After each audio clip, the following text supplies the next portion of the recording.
Olá, eu sou Jaqueline Paiva, professora de Biologia da Escola Israel Leocardo de Vasconcelos, e eu vou gravar aqui um vídeo falando sobre proteínas para a turma do primeiro ano A. Bom, gente, as proteínas são compostos orgânicos formados por átomos de carbono, hidrogênio, oxigênio, nitrogênio e também, algumas possuem átomos de enxofre na sua constituição química. As proteínas, elas são consideradas polímeros, porque elas são constituídas por uma sequência, de aminoácidos. Essa sequência de aminoácidos a gente chama de monômero. As proteínas, elas estão fazendo parte da constituição química dos seres vivos. Tanto é que as proteínas é o composto orgânico em maior abundância nas células animais, enquanto a água é o composto inorgânico em abundância nas células animais, o composto orgânico em abundância vai ser as proteínas.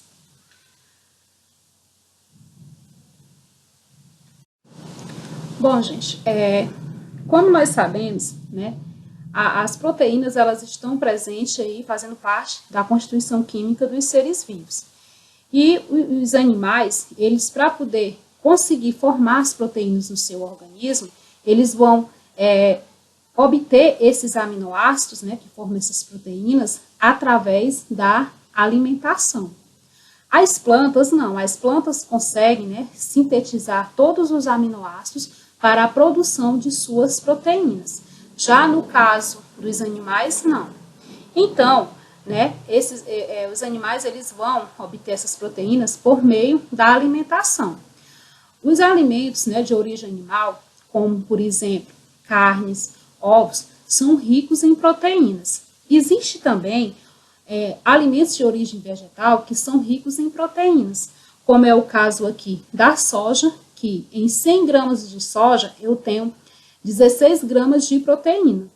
Um outro caso também é da quinoa. Em 100 gramas de quinoa eu tenho 12 gramas de proteína. E o caso também da aveia, em 100 gramas de aveia, 13 gramas é de proteína. O grão de bico, em 100 gramas de grão de bico, 19 gramas é de proteína.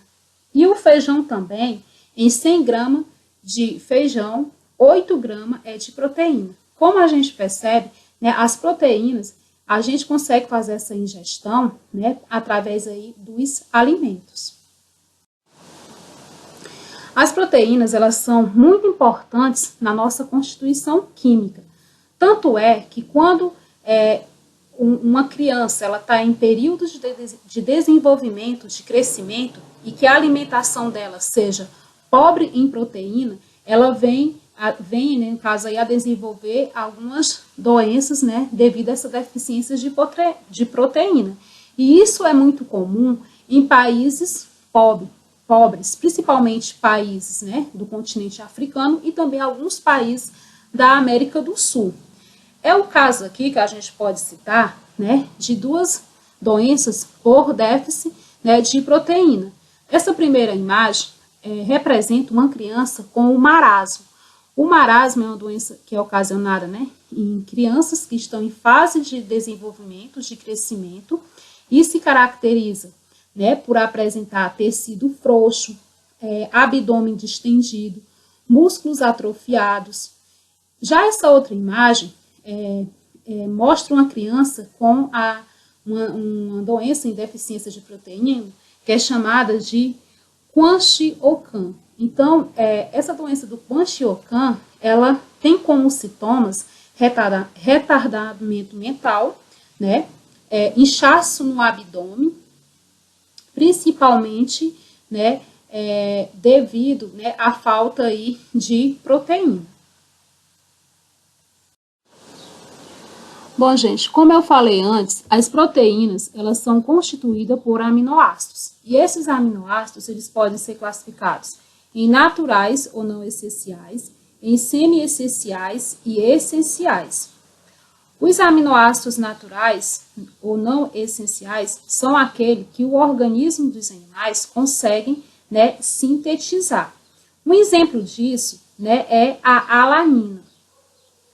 Já os aminoácidos semi-essenciais, o organismo dos animais consegue sintetizar, só que em pouca quantidade, né? Não o suficiente, né?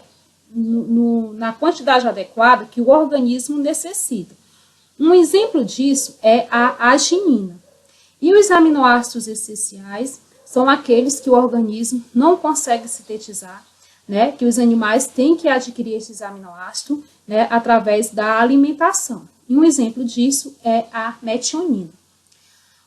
Os aminoácidos, né, no caso aqui, existe na natureza, né, vários aminoácidos, cerca de 300 aminoácidos, mas apenas 20 desses tipos de aminoácido conseguem, né, sintetizar as proteínas. Bom, uma proteína, ela vai se diferenciar uma da outra pela quantidade de aminoácido que essa proteína pode ter, né? Também pelos tipos de aminoácidos que essa proteína pode ter e também pela ordem, né, a ordem, né, desses aminoácidos nessa cadeia polipeptídica. As proteínas são formadas, né, por vários aminoácidos, incluindo dezenas, centenas e milhares de aminoácidos. Esses aminoácidos são ligados por meio de ligação peptídica. Bom, gente, aqui nesse slide nós temos distribuído os 20 tipos de aminoácidos, né, que conseguem sintetizar as proteínas. Desse lado, nós vamos ver que todos esses aminoácidos vão possuir esse grupamento aqui em comum, ou seja, todos eles, né, vão ter esse carbono alfa, né, que a gente chama também de carbono central, ligado a um grupamento amina, ligado a um hidrogênio e também fazendo ligação com um ácido carboxílico. Além disso, esse carbono alfa também se liga, né, a uma cadeia lateral, que a gente também chama de radical. E é exatamente essa cadeia lateral, esse radical, que vai diferenciar um aminoácido do outro.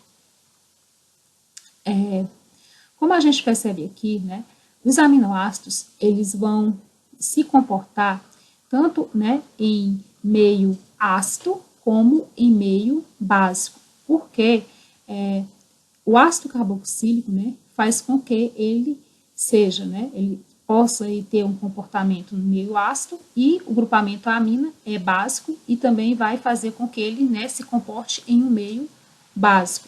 Quando eu tenho um composto, né, formado por ácido e básico ao mesmo tempo, eu chamo de composto anfótero. Aqui nesse slide eu vou mostrar como é que ocorre a formação das ligações peptídicas, né, da união dos aminoácidos para a formação das proteínas. Como a gente vê aqui, eu tenho um aminoácido, que é o aminoácido 1, e aqui eu vou ter o aminoácido 2. Esse aminoácido 1, ele vai perder esse grupo hidroxila, né, que é os elementos químicos aí, hidrogênio e oxigênio, e já o aminoácido 2 vai perder um átomo de hidrogênio, né, para poder ocorrer a união entre esses dois aminoácidos, né. Então, quando ocorre a perda desses elementos químicos, né, esse carbono do aminoácido 1 vai se ligar ao nitrogênio do aminoácido 2.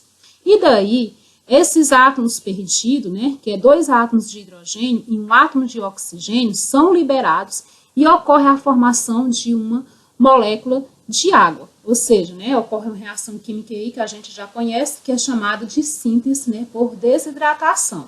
Ou seja, toda vez que ocorrer a união de um aminoácido com outro, formando uma ligação peptídica, ocorre a formação de uma molécula de água. É o que a gente vê aqui. 2 aminoácidos se uniram, ocorreu a formação de uma molécula de água, né? Ocorreu a formação aqui também de uma ligação peptídica. E quando eu tenho 2 aminoácidos unidos, eu chamo de dipeptídeo. Se eu tivesse 3 aminoácidos unidos, seria tripeptídeo. Se fosse 4, tretapeptídeo.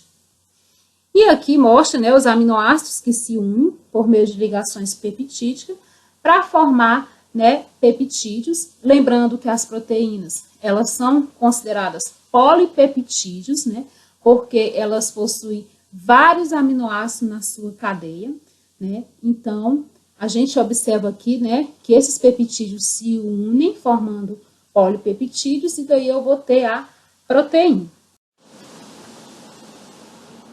Bom, gente, as proteínas, elas possuem várias funções, né, nos organismos vivos. Então, uma dessas funções é função estrutural.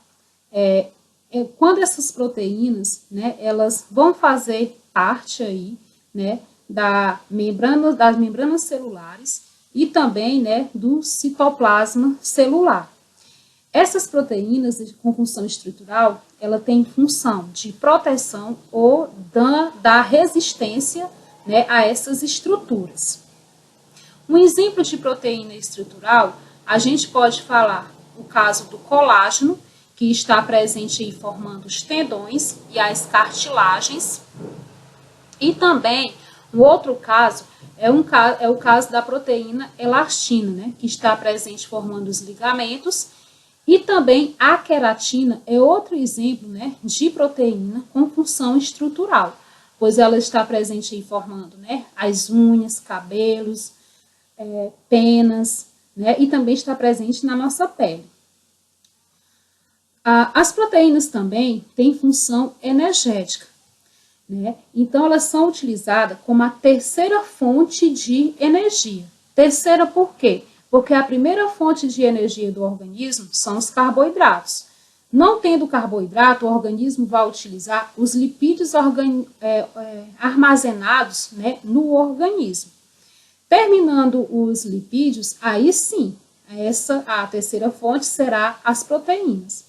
Um caso, né, muito hipotético aqui na nossa região, né, da utilização de proteínas como fonte de energia, é no caso daqueles animais que quando chega, né, o verão, eles ficam muito magros, né? Então, quando aqueles animais estão muito magros, isso significa que eles estão, né, utilizando proteínas como fonte de energia. Outra função das proteínas também é a função reguladora, né? Então, o que vem ser essa função reguladora? É participar, né, aí de atividades fisiológicas, tanto ativando ou inibindo. E uma dessas funções são, no caso de alguns hormônios que são constituídos por proteínas. Um exemplo disso é o hormônio insulina, que tem a função, né, de reduzir o açúcar no sangue. Outra função das proteínas é também de motilidade.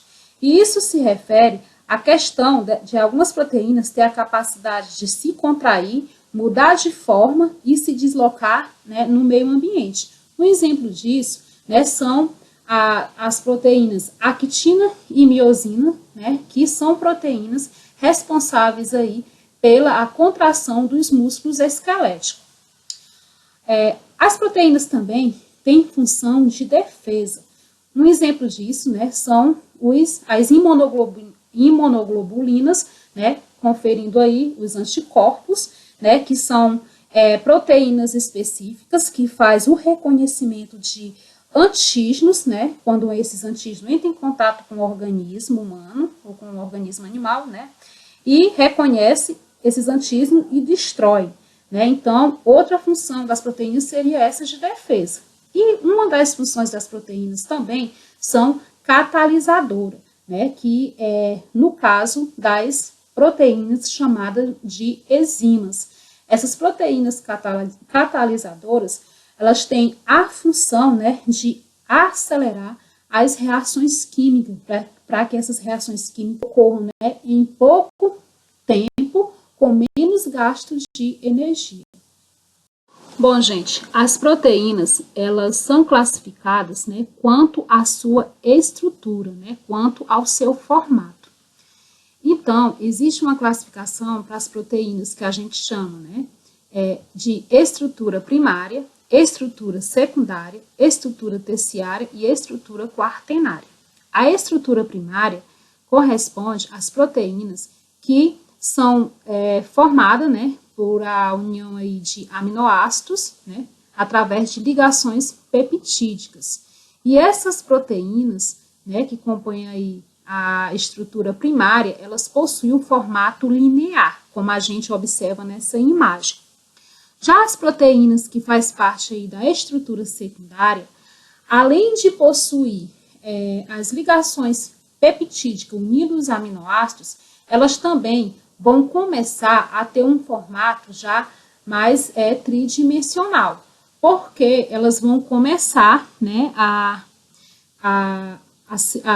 possuir ligações, né, nas suas partes laterais. Só que essas ligações aqui já são por meio de pontes de hidrogênio ou pontes de sulfeto. E no caso da estrutura secundária, nós temos dois exemplos aqui. O primeiro exemplo, né, dando aqui um formato de uma hélice, que a gente chama de alfa-hélice, e o segundo exemplo aqui de estrutura secundária, a gente chama, né, esse formato aqui de beta-preguiada. Um exemplo de proteína, né, que está dentro desse grupo de estrutura secundária seria a elastina, proteína fibrosa, que faz parte aí, né, dos nossos ligamentos, que compõe os nossos ligamentos. Já a estrutura terciária, ela, né, também é uma proteína, são proteínas que vão se unir, né, formando um glóbulo, né, as alças e dobras dessas proteínas se ligam, né, por meio de pontes de sulfeto ou pontes de hidrogênio, e daí, né, ela tem um formato de um glóbulo. E dentro desse, uma proteína que se encaixa aqui nesse grupo, né, de estrutura terciária, seria no caso da albumina, que é uma proteína presente na clara do ovo.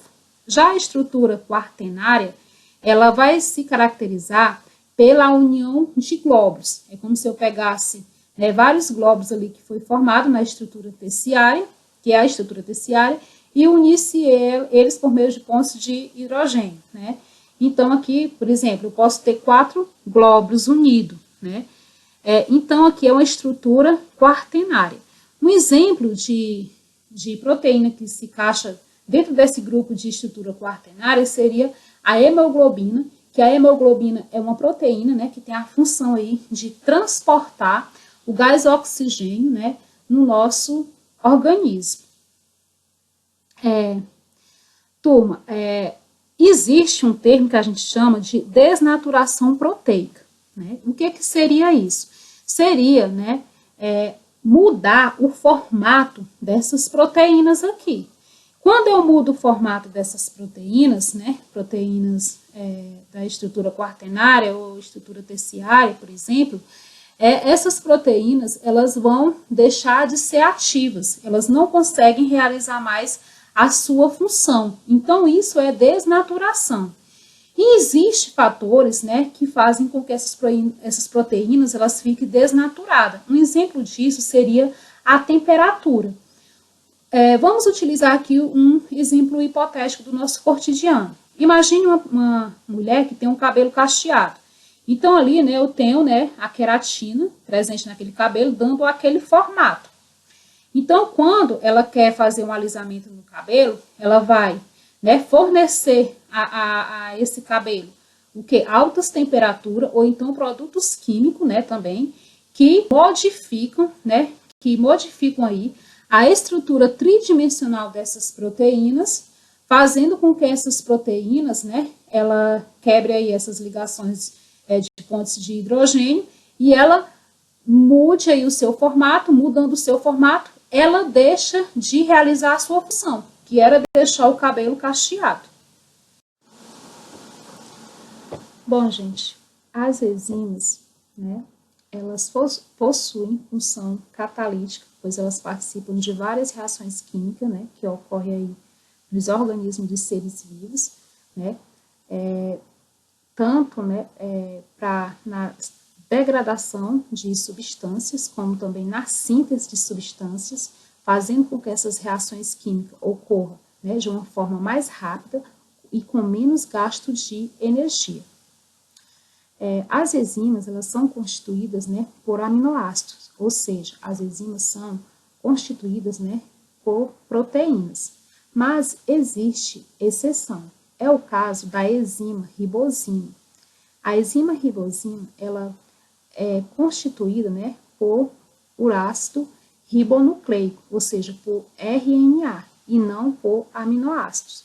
No entanto, ela tem função também catalítica, ela vai atuar na síntese de proteína.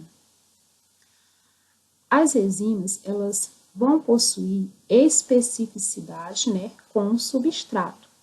O que é que vem ser o substrato? O substrato é a substância que vai ser degradada pela enzima, né? Toda enzima, ela vai possuir uma conformação, né, e um sítio ativo, que é esse sítio ativo que vai se ligar a esse substrato para poder fazer a degradação desse substrato, né? As enzimas, elas vão possuir no nome a terminação ase, né? Geralmente a maioria das enzimas, ligada, né, ao nome do substrato que ela vai fazer a degradação, ou seja, que ela se une, né? Um exemplo disso, né, são as enzimas do trato gastrointestinal. Vamos citar aqui um exemplo da enzima lactase, que faz a degradação da lactose, que é o açúcar do leite. E, vamos utilizar um exemplo hipotético, né, que eu tenho aqui a enzima lactase e aqui eu tenho o substrato que é a lactose. Então, esse substrato vai se ligar ao sítio ativo, né, dessa enzima lactase, fazendo, né, com que ocorra aqui uma reação química e, né, ocorra a produção, né, com a quebra aí da lactose, vai ocorrer a produção de glicose e galactose. Quando ocorre a reação química, né, o sítio ativo aqui da enzima fica liberado, né? Aí a enzima ela não é destruída nas reações químicas, e isso faz com que ela, né, participe de outras reações químicas, né, que venham outros substratos, né, e se ligue ao seu sítio ativo. Bom, gente, existe algumas enzimas que elas estão numa forma que a gente chama de inativa, né? E quando elas estão nessa forma inativa, a gente chama de apoenzima.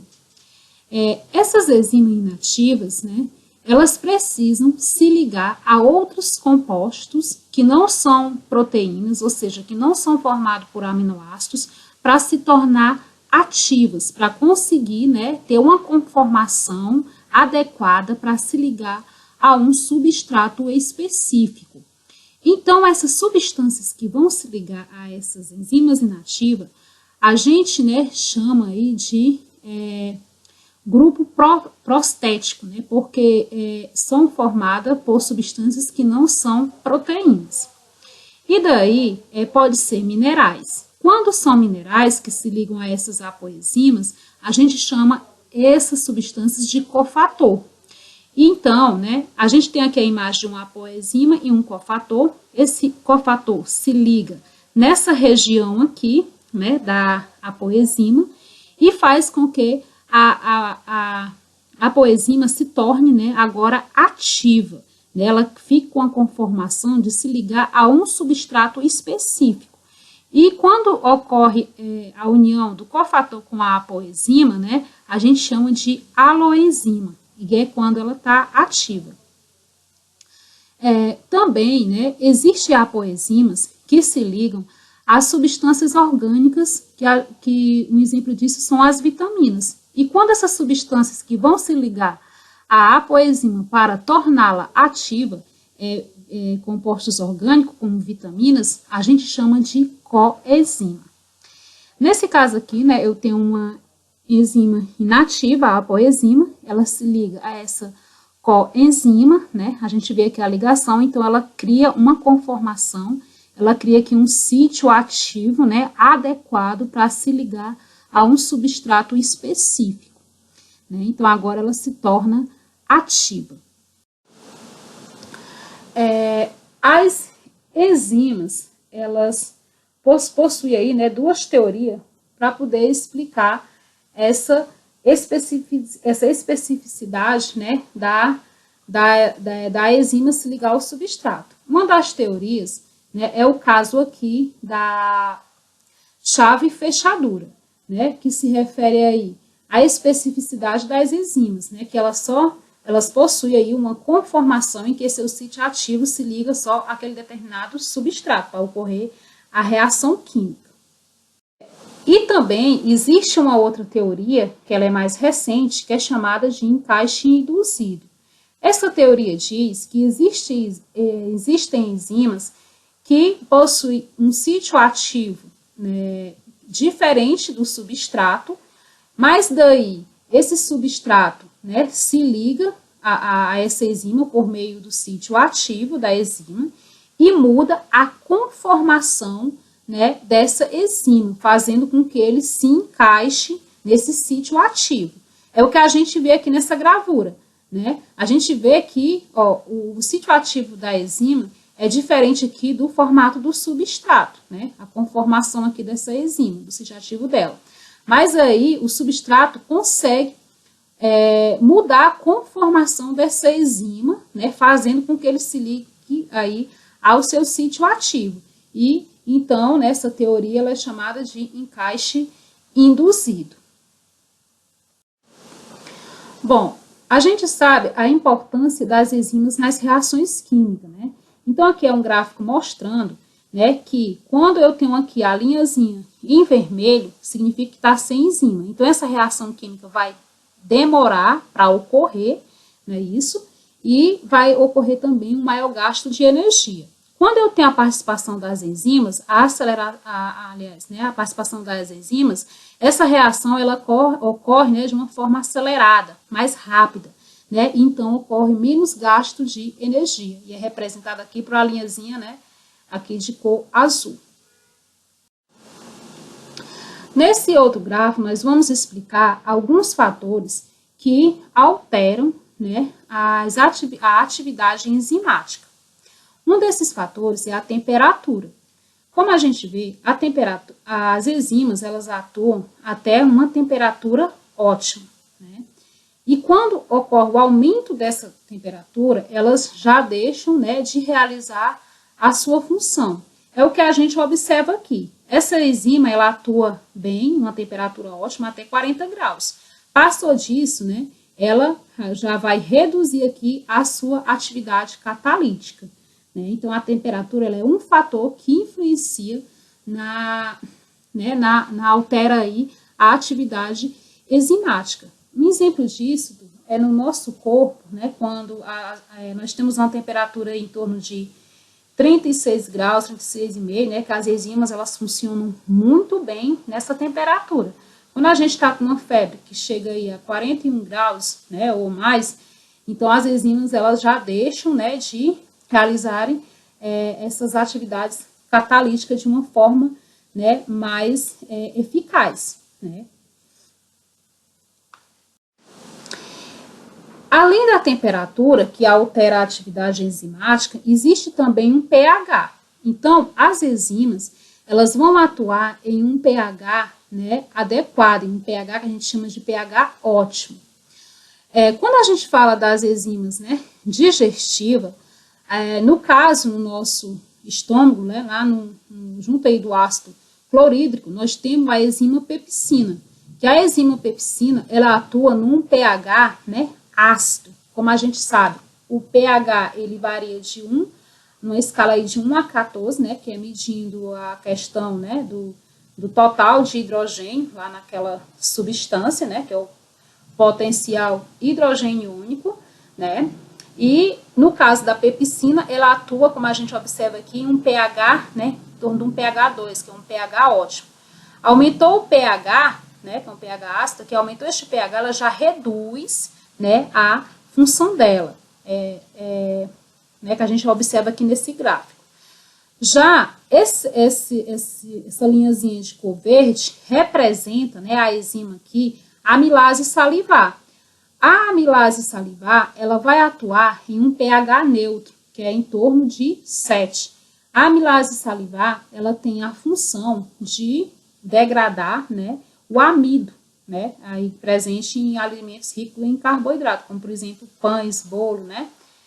E aí, gente, ela num pH aqui, o pH 7, né, é um pH ótimo para ela.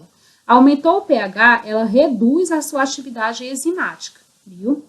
Gente, só outro fator, né, que altera a atividade enzimática vai ser, né, o ponto de saturação. E esse ponto de saturação, ele só ocorre quando eu tenho um aumento na quantidade de substrato.